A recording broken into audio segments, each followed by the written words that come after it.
Hello guys, welcome back to the channel. And yes, NEET 2026 का exam cancel हो चुका है। इतने सारे न्यूज़ के बाद, इतने सारे कंट्रोवर्सी के बाद एग्ज़ाम फाइनली कैंसिल हो गया है और री एग्ज़ाम होने वाला है। उसका डेट अभी फ़िलहाल पता नहीं चला, लेकिन अप्रॉक्सीमेटली आप मान के चलो 1 मंथ से ज़्यादा, या कम तो नहीं, 1 मंथ से ज़्यादा ही मिलेंगे। तो यस, इसी टाइम में जिन्हें भी प्रिपेयर करना है they can prepare for their best.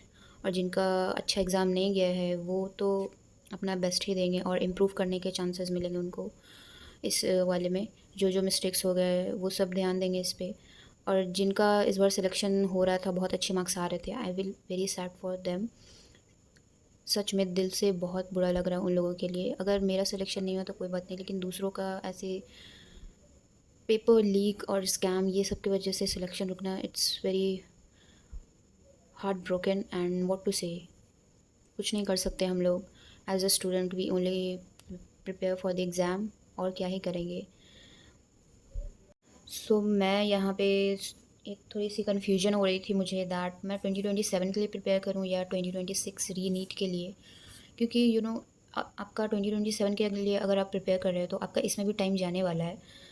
क्योंकि आप इसमें सारा पढ़ा हुआ चीज़ उसको रिवाइज़ करोगे या फिर ऊपर ऊपर से पढ़ के रिवीजन करके जाओगे नीट 2026 रीनीट के लिए। लेकिन 2027 में अगर आप ड्रॉप ले रहे हो, देन आपको बहुत डिटेल में पढ़ना पड़ेगा, पूरे साल एकदम डेडिकेटेड लगाने पड़ेंगे। तो अगर आप दोनों कर रहे हो तो आप थोड़ा सा, क्या बोलते हैं, बॉर्डर दो दो नाव पे आप रह रहे हो। सो आप चूज़ कर सकते हो, लेकिन मैं definitely I would say that री नीट तो देना ही है और आपको उसमें अपना बेस्ट देना चाहिए।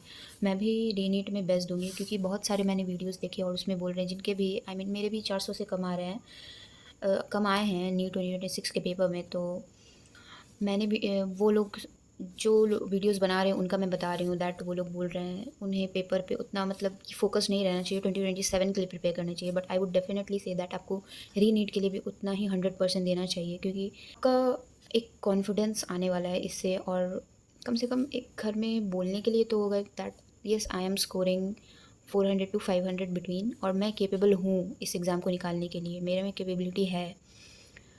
अगर आपके 300 से भी कम आ रहे हैं, देन घर वाले भी they would disappoint you, demotivate you, that what you are going to do. जब आपका इतना ही कम मार्क्स आ रहा है, एटलीस्ट आप उतना मार्क्स स्कोर तो कर पाओ, इम्प्रूव तो करो इस वाले रीनीट के एग्ज़ाम में जो भी होने वाला है, कि आप घर में बोल सको that yes, I will definitely prepare for the exam and मैं स्कोर इम्प्रूव करूँगी 1 साल का ड्रॉप लेके, या ड्रॉप जो भी करना है आपको। सो यस, आपको रीनीट देना चाहिए और उसमें अपना 100% देना चाहिए। आपको उतने ही घंटे पढ़ने चाहिए जितने लग सकते हैं लास्ट के मंथ में, मोर क्वेश्चन प्रैक्टिस, और इस एग्ज़ाम में जहाँ जहाँ पे आपको लगा कि आपके वीक एरियाज़ है, डेफिनेटली मैं भी यही सब चीज़ जो मैं बोल रही फॉलो करूँगी। नथिंग गोना डू एक्स्ट्रा, कुछ एक्स्ट्रा करने वाली नहीं हूँ, बस रिवीजन और क्वेश्चन प्रैक्टिस करने वाली हूँ। और बायो में मेरा पूरा का पूरा टारगेट है दैट मैं 300 प्लस टू स्कोर करूँ ही, क्योंकि मेरे बायो में यार मार्क्स इंप्रूव उतने नहीं हो पाते, सिली मिस्टेक्स ज़्यादा हो जाते हैं। और इस बार इजी क्वेश्चन आने के बाद भी मेरे सिली मिस्टेक्स बहुत हो गए, तो मुझे अपने सिली मिस्टेक्स पे काम करना है। और मैंने इस एग्ज़ाम में देखा मेरे नेगेटिव मार्किंग भी बहुत ज़्यादा चली गई, तो मुझे उस पर भी काम करना है। तो यही सारी सारी चीज़ें हैं जो मैंने इस एग्ज़ाम से सीखा, वो मैं री नीट के एग्ज़ाम के दिन नहीं करने वाली हूँ। सो आपको अपना क्या सजेशन देना है कमेंट में ज़रूर बताना, मुझे शायद हेल्पफुल लगे। ऐसी हम वीडियोस बनाते हैं क्योंकि अब लोगों से भी हेल्प मिले, और मैं शायद मुझसे आपको कोई हेल्प मिले तो वो आप ले सको। सो प्लीज़ कमेंट में बताना अपना ओपिनियन। एंड री नीट के लिए मैं डेफिनेटली कहने वाली हूँ आप अपना दो।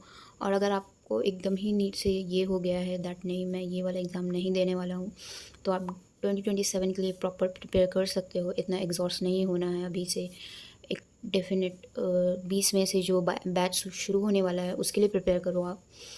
सो या, और भी घर पे भी चीज़ें डिस्कस कर लेना चाहिए कि मैं किस चीज़ एग्ज़ाम के लिए अच्छे से प्रिपेयर करूं। और अभी मैं रात के बज रहे हैं 1:27, और मैं प्लान करने बैठी हूँ दैट मुझे क्या क्या एग्जैक्टली पढ़ना है। बहुत लिमिटेड चीज़ें पढ़नी है, क्योंकि ज़्यादा अभी रिसोर्सेज ये वो इतना करने की कोई ज़रूरत नहीं है। जो भी आपने पढ़ा है, अगर आप रीनीट के लिए प्रिपेयर कर रहे हो फिर से, देन रिवीजन पे ज़्यादा फोकस करो। और मैं कहूँगी जो लोग बोल रहे हैं रीनीट ना दे के 2027 पे फोकस करना चाहिए, एटलीस्ट बायो तो अच्छे से आप अपनी कंप्लीट कर लो कि आपको 27 में बेनिफिट ही होने वाला है, कोई इसका नेगेटिव पॉइंट नहीं है। बस नेगेटिव पॉइंट अगर आपको टाइम का लगता है दैट मेरा टाइम कंज्यूम हो जाएगा इस रीनीट में, 2027 मेरा ख़राब हो सकता है, देन आप decision low, otherwise it is not gonna affect your preparation. That's what I suggest. बाकी कमेंट में बताना आपको मेरा सजेशन कैसा लगा। अगर आपके भी 400 से कम है तो आपको प्रिपेयर करना चाहिए या प्रिपेयर करने की सोच रहे हो या नहीं, comment down below. And yes, all the best to everyone out there. कुछ नहीं कर सकते हम लोग, सिर्फ पढ़ाई करो यार, and no more strategy videos. Bye bye, take care.